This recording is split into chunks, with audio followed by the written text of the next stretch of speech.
नमस्कार दोस्तों, मैं दिव्यांश आप सभी का स्वागत करता हूं आपके अपने चैनल द एग्जाम बडी में। उम्मीद करता हूं कि आप सभी लोग सकुशल होंगे और अपनी तैयारी अच्छे से कर रहे होंगे। अब सकुशल और अच्छे से हो कैसे सकते हैं? स्टेनो में इस बार केवल 261 पद आए। जो लोग भी स्टेनो की तैयारी कर रहे थे उनके मन में तो एक उदासी छा चुकी है। अब इस उदासी के माहौल में क्या ये पद बढ़ेंगे, और बढ़ेंगे तो कितने बढ़ेंगे? साथ ही साथ ये वैकेंसीज का सिलेक्शन प्रोसेस कैसा होता है, फॉर्म भरना चाहिए या नहीं भरना चाहिए, इन विषयों के बारे में आज चर्चा करेंगे। सेफ स्कोर क्या रहेगा, फाइनल वैकेंसीज कितनी जाएगी, कितने पद बढ़ेंगे, इन सभी विषयों के बारे में आज चर्चा करेंगे। तो चलिए आज के सेशन को स्टार्ट करते हैं। अगर आपको सेशन एवं विचार अच्छे लगते हैं, पसंद आते हैं, तो लाइक करिएगा, दोस्तों शेयर करिएगा, चैनल पर नया चैनल को सब्सक्राइब कर लीजिएगा। अब देखिए, सबसे पहली बात यह है कि इसका सिलेक्शन प्रोसेस किस तरह से रहता है, हमें उस बात को समझना चाहिए। बाकी चीजें तो बाद में देख लेंगे। आज हमारी चर्चा कितने होगी, कितने पद बढ़ेंगे, साथ ही साथ सिलेक्शन प्रोसेस, इन दो पॉइंट्स में चर्चा होगी।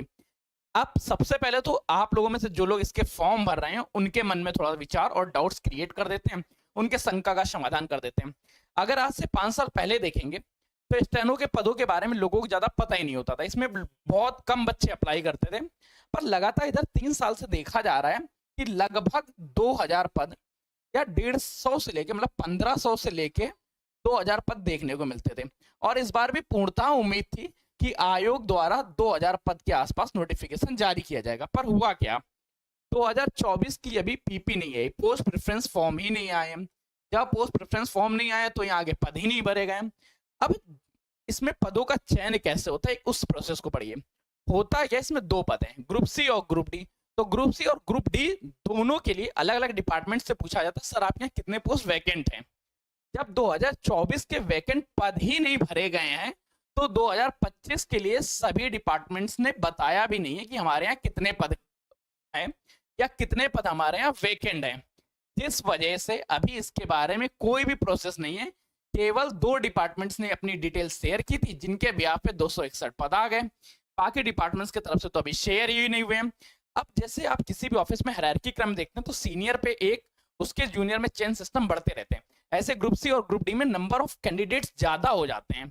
इस वजह से इसमें जो पदों की संख्या रहेगी वो लगभग फिर से आपको देखने को मिल सकती है, 1500 प्लस पद ही देखने को मिलेंगे या 1500 के आसपास आ जाएंगे। पदों में वृद्धि कब होगी, जब 2024 का पीपी पोस्ट प्रेफरेंस फॉर्म भरा जाएगा। ये तो एक केवल ओवरऑल स्ट्रक्चर बता रहे हैं। अब पद कितने बढ़ेंगे उसको जानने से पहले पता करते हैं कि हमें फॉर्म भरना चाहिए। फॉर्म भरने के बाद सीबीटी 1 देना चाहिए। सीबीटी 1 के बाद इसका स्किल टेस्ट देना चाहिए जो स्टेज 2 में है। अब सीबीटी 1 में क्या पूछा जाता है, फॉर्म भरे या नहीं भरे। फॉर्म भरने का मन में तो विचार तब आएगा ना जब हम उसके सिलेबस को देख लेंगे, पूरा सिलेबस अच्छे से समझ लेंगे, उसके बाद जाके बाकी चीजों देखेंगे। पहले सीबीटी 1 देखो। दो बड़ा, जिन भी लोगों की मैथ अच्छी नहीं है या आप एसएससी से थोड़ा सा एसएससी की मैथ से डरते हैं, जिनकी मैथ वीक है, वो मैथ में थोड़ा अच्छा स्कोर नहीं कर पा रहे हैं, उनके लिए कितना अच्छा सुनहरा मौका। रीजनिंग के 50 क्वेश्चन देखने को मिलेंगे, जनरल अवेयरनेस के 50 क्वेश्चन, इंग्लिश लैंग्वेज के 100 क्वेश्चन, अंग्रेजी 100 नंबर की आएगी।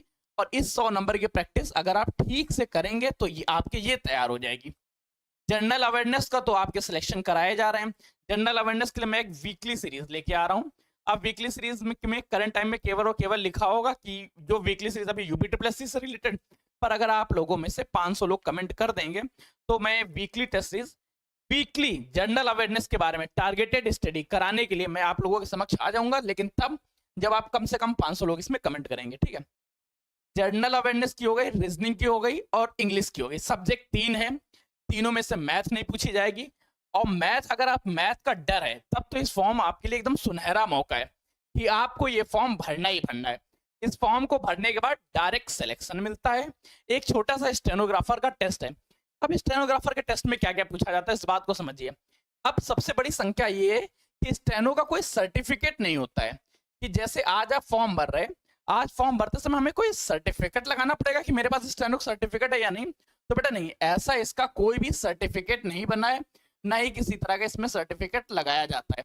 केवल क्या है, आप स्टेनो सीखें, आपको ये पता है। पहले तो आपका पेपर होगा, पेपर के बाद पेपर का रिजल्ट आएगा आपका। पेपर किस बेस पे होगा, पेपर आपका इस बेस पे होगा।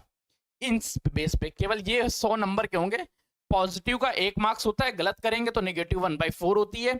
और साथ ही साथ अगर कोई भी क्वेश्चन छोड़ देते तो उसका नील मार्क्स होता है, कोई भी मार्क्स नहीं मिलता, ना कोई मार्क्स कटता है। जब आप इस पेपर को दे देंगे इसका रिजल्ट आएगा। इसके रिजल्ट के बाद जाके आप लोगों की स्किल टेस्ट आएगी। इस स्किल टेस्ट में लगभग 3 से 4 महीने का समय आराम से लग जाएगा। आज से देखा जाए तो 6 महीने बाद ही जाके आपका स्किल टेस्ट होगा। अगर आप में इनमें से कोई भी चीज नहीं तैयार है, जैसे ग्रुप डी के लिए अप्लाई कर रहे हैं तो आपको 800 WPM होनी चाहिए, 800 वर्ड से लिखने हैं, वो भी 800 WPM स्पीड के साथ। ग्रुप सी के लिए कर रहे हैं तो 1000 वर्ड्स 100 WPM, WPM क्या है, वर्ड पर मिनट्स के हिसाब से। और इसी के साथ इसका ट्रांसलेशन करना होता है। ट्रांसलेशन कैसे होता है कि अगर आप ग्रुप डी के लिए अप्लाई कर रहे हैं तो इंग्लिश में 50 मिनट में इसका करना होगा, हिंदी में 65 मिनट मिलेगा। और जब आप ग्रुप सी के लिए कर रहे हैं तो ग्रुप सी में इंग्लिश के लिए 40 मिनट मिलते हैं और ग्रुप सी में हिंदी के लिए 55 मिनट मिलते हैं। अब ये अगर आपकी तैयार है या नहीं तैयार है, अगर तैयार है तो बेहतरीन है, आप केवल प्रैक्टिस करिएगा। आपका श्योर है कि इस सब्जेक्ट को कवर करते ही आपका सिलेक्शन हो जाएगा। रीजनिंग में अच्छे मार्क्स, जनरल अवेयरनेस में अच्छे मार्क्स, इंग्लिश में अच्छे मार्क्स और आपका सिलेक्शन हो जाएगा। सबसे ज्यादा इंपॉर्टेंट हो जाती है इंग्लिश, रीजनिंग में सबके सेम आते हैं। जनरल अवेयरनेस एक ऐसा टॉपिक बनता है, अगर इसके आप 40 क्वेश्चन तक सही कर देते हैं या 30 क्वेश्चन भी सही कर देते हैं तो आपका हर हाल में सिलेक्शन हो जाएगा। क्यों, इंग्लिश अगर पढ़ी है तभी जाके आप स्टेनो देने जाएंगे। इंग्लिश में आपको अच्छी कमांड करनी होती है और ये इसमें कमांडिंग स्टूडेंट्स पाए जाते हैं, अच्छे लोग इसमें कमांड करते हैं। इसके बाद रीजनिंग सबका लगभग सेम एवरेज रहता है। मैं आपको बताता हूँ, अगर आप 2 महीने भी पढ़ लोगे रीजनिंग तो ठीक ठाक निकल आएगा। इतना निकल आएगा कि रीजनिंग के बेस पे आपका सिलेक्शन नहीं रुका करेगा। इंग्लिश रीजनिंग पढ़ना बड़ा आसान है। जनरल अवेयरनेस थोड़ा सा वर्स्ट टॉपिक हो जाता है, बड़ा डिटेल हो जाता है। एक तो पहली बात, एक सब्जेक्ट नहीं है, इसमें बहुत सारे सब्जेक्ट हैं, हर सब्जेक्ट को पढ़ना पड़ता है। हिस्ट्री हो गई, पॉलिटी हो गई, इकोनॉमिक्स हो गया, इन्वायरमेंटल साइंस हो गया, साइंस हो गया, स्ट्रेटेजी हो गया, करंट अफेयर्स हो गया, ये टॉपिक जो अभी अभी याद आ रहा है, ज्योग्राफी हो गया, ये सारे सब्जेक्ट तो इसमें पूछने पड़ते हैं। लगभग 12 सब्जेक्ट्स का संगम है ये। 12 सब्जेक्ट से आएंगे केवल 50 मार्क्स। इसके बाद जाके 6 महीने का आपको समय मिलेगा।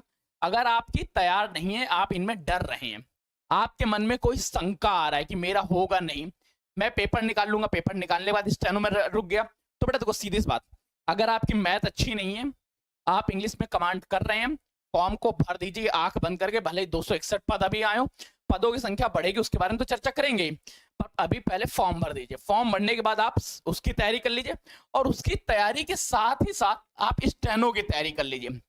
स्टेनो की तैयारी कहाँ से करें, जहां से आपकी इच्छा हो आप वहां से कर सकते हैं। बस ये कि हम अपने प्लेटफॉर्म पे एक ऐसे व्यक्ति को एनरोल कर रहे हैं, एक ऐसे व्यक्ति के बारे में बताना चाहते हैं जो खुद स्टेनो प्रिपेयर करा रही हैं। अगर आपकी इच्छा करती है तो ये नंबर्स लिखे हुए हैं, मैं इन नंबर्स को आपको लिंक डिस्क्रिप्शन में डलवा दूंगा, मैम से कांटेक्ट कर लीजिएगा। आपकी प्रॉपर तैयारी स्टेनो की, स्टेनो एग्जाम्स आने से पहले आपको प्रिपेयर करना, 80 WPM 100 WPM तक लेके आना, ये गारंटी मैम की तरफ से रहेगी। मैं कहता हूँ ट्रांसलेशन स्पीड जो भी मांगी गई है ये आपकी कवर हो जाएगी, जो आपका स्किल टेस्ट है ये कंप्लीट कवर हो जाएगा। बस ये कि जो 6 माह का समय अभी है, इस समय को आपको देना होगा। डेली 2 घंटे या इससे भी कम समय के अंदर मैम आपको ये पूर्णतः कंप्लीट करा देंगी। पहले प्रैक्टिस करिएगा, फिर होमवर्क के तौर पे जो सेशन मिले उसको कवर करिएगा। बस अगर आप इतना कर लेते तो स्टेनो आपका कंप्लीट हो जाएगा। स्टेनो में एरर नहीं आएगी, इंग्लिश अच्छी हो गई है, नहीं हुई है तो अभय सर हैं आपके पास, जनरल अवेयरनेस में मैं खुद हूँ, रीजनिंग के लिए अभी फाइंड कर रहे हैं। रीजनिंग के साथ ही साथ आपकी पूरी तैयारी हो जाएगी, बहुत अच्छे से हो जाएगी। अब स्टेनोग्राफर के लिए क्या है, सबसे पहले मैम का स्टेनो बैच और डिक्टेंशन बैच दोनों स्टार्ट हो चुका है। नंबर्स यहाँ भी शो हो रहे होंगे, नीचे डिस्क्रिप्शन में भी लगे, जहां से मन वहां से आप इच्छा कर लीजिएगा, कांटेक्ट कर लीजिएगा। आपकी तैयारी कहीं नहीं रुकनी चाहिए, ना पढ़ने से ना स्किल टेस्ट में, दोनों तरफ से। बस अब फॉर्म भरना आपकी जिम्मेदारी। अब चर्चा करते हैं इसके पदों की संख्या, कितने पद बढ़ सकते हैं। पहली बात, अभी तक पद क्यों नहीं बढ़े, पहले उसके रीजंस क्यों समझते हैं कि इसके पीछे का रीजन क्या है, क्या रीजन था, क्या कारण था और उसका निष्कर्ष क्या निकलता है। 2024 में जिन्होंने दिया था अभी उनकी पीपी हुआ है, पीपी ही नहीं फिल हुआ। पीपी का मतलब क्या है, पोस्ट प्रेफरेंस फॉर्म ही नहीं डाला है। अब जितने भी आयोग हैं उनमें लोगों को पता ही नहीं है कि 2024 से कितने कैंडिडेट्स हमारे पास आ रहे हैं। जब 2024 की ही शॉर्ट लिस्टिंग नहीं पता है तो 2025 की लिस्ट ये कैसे दे सकते थे। फिर भी कुछ आयोग ने, 2 लोगों ने मिलके अपनी लिस्ट सौंपी कि हमें इतने लोगों की जरूरत है ग्रुप सी ग्रुप डी में। उन्हीं के बिहाफ पे कैलेंडर को फॉलो करते हुए नोटिस जारी कर दिया। नोटिस बस इसलिए जारी किया गया ताकि जो कैलेंडर में डेट्स दी गई थी वो डेट्स ना बिगड़े, कैलेंडर को फॉलो किया जा सके। बस कैलेंडर को फॉलो करने के लिए एसएससी ने इस बार जल्दबाजी की है। इसके अलावा भी कई पद हैं जिसमें पदों का संकलन को लेकर अप डाउन होता रहता है, और ध्यान से नोटिस देखिएगा वहां पे लिखा भी है कि पदों में होने वाले अप डाउन के बारे में, पदों की संख्या घटवा बढ़ सकती है। अब अभी आप फॉर्म भर दीजिए, मैं इस बात के लिए आपको पूर्णतः आश्वस्त कराता हूं, इसमें पदों की संख्या में बढ़ोतरी देखने को मिलेगी और कम से कम 1000 से 1500 पद देखने को मिलेंगे। और इस चीज को आज आप कहीं लिख के रख लीजिएगा। नोटिस कब आएगी? पहली बात कि सर ऐसा मैं इंतजार करता हूं कि फॉर्म नहीं भरता हूं, लास्ट डेट से पहले नोटिस आ जाएगी तो मैं फॉर्म भर दूंगा। तो बेटा देखो, नोटिस तब आएगा जब 2024 का पीपी क्लियर होगा। पीपी क्लियर होने के बाद इनकी ज्वाइनिंग होगी और ये जाके आयोग में ज्वाइन करेंगे, और इनके ज्वाइन करते ही जाके हर डिपार्टमेंट अपनी लिस्ट दोबारा सौंपेगा कि हमें न्यू इतने कैंडिडेट चाहिए जो आगे की कार्रवाई पे, आगे की चीजों को अपने हाथ में रखेंगे और आगे आने वाले विभागीय कार्यों को करेंगे। अब ये विभागीय की कार्यों को करने के लिए ये नए नोटिस देगा आयोग को। आयोग तब जाके एसएससी द्वारा आपको नोटिस देखने को मिलेगा कि पदों की संख्या में वृद्धि हुई। हाँ, ये पदों की संख्या में वृद्धि आपके एग्जाम से पहले हो जाएगी, ये भी है। और पद कितने हो जाएंगे? 1000 से 1500। ठीक, तैयारी के क्रम में आज हम लोगों ने चर्चा किन 3 बिंदुओं में की। पहले चर्चा की कि पद बढ़ेंगे तो क्यों बढ़ेंगे, इसके रीजंस के बारे में चर्चा की थी। सेकंड पॉइंट्स पे चर्चा की सिलेबस के बारे में, सिलेक्शन पैटर्न के बारे में, क्योंकि पद भले ही 261 हो, 1000 हो या 5000 हो, अगर आप जब तक सिलेक्शन के लिए तैयार नहीं होंगे तब तक आपका सिलेक्शन नहीं होगा। आपका सिलेक्शन केवल तब होगा जब आप इसका CBT 1 और CBT 2 स्किल टेस्ट दोनों निकाल लेंगे। CBT 1 के लिए हो सकता है कि आप तैयार हो सकता है आप CBT 2 क्यों बोलूंगा, यहाँ पे स्किल टेस्ट बोलेंगे ना, स्किल टेस्ट लेना तैयार हो, स्किल टेस्ट के लिए नहीं तैयार है तो पारुल मैम आप लोगों की मदद कर देंगी। CBT 1 के लिए मैं आपकी मदद कर दूंगा। इस तरह से आपका सिलेक्शन हो जाएगा। अब अच्छे से लग जाओ, डट के लग जाओ, बिना टेंशन के लग जाओ। पदों की संख्या में वृद्धि होगी। फॉर्म नहीं भरा है, 261 देख के फॉर्म नहीं भर रहे तो बेटा ऐसा गलती बहुत लोग करेंगे, आप इस तरह की गलती ना करें। आपको सिलेक्शन लेना है तो आप सिलेक्शन की तरह सोचें कि सिलेक्शन कैसे मिलेगा। सिलेबस को एक बार और देख लीजिएगा। मिलते हैं नए सेशन में नई जानकारियों के साथ। तब तक के लिए कीप स्टडी, कीप स्माइलिंग। पढ़ते रहिए, मुस्कुराते रहिए। पढ़ाई मुस्कुराहट एक साथ अच्छी लगती है, अकेले में दोनों ही अधूरे हैं। धन्यवाद दोस्तों।